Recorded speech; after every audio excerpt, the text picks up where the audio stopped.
নমস্কার বন্ধুরা, আজ নিয়ে চলে এসেছি রাঙা আলুর জল ভরা পান্তুয়া।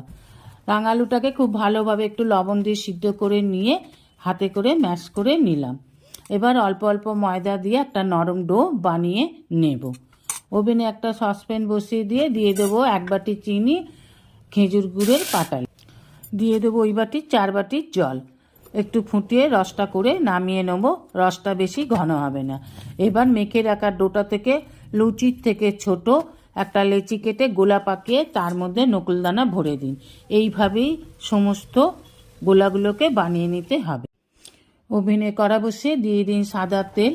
তেল গরম হয়ে গেলে গ্যাসটাকে লো ফ্লেমে দিয়ে গোলাগুলো দিয়ে ব্রাউন কালার করে ভেজে তুলে নিন। দিয়ে দিন রসে, উল্টে পাল্টে 10-15 মিনিট রেখে দিন। 10-15 মিনিট পর তুলে ওপর থেকে রস ছড়িয়ে পরিবেশন করুন। তৈরি রাঙা আলুর জল ভরা পান্তুয়া।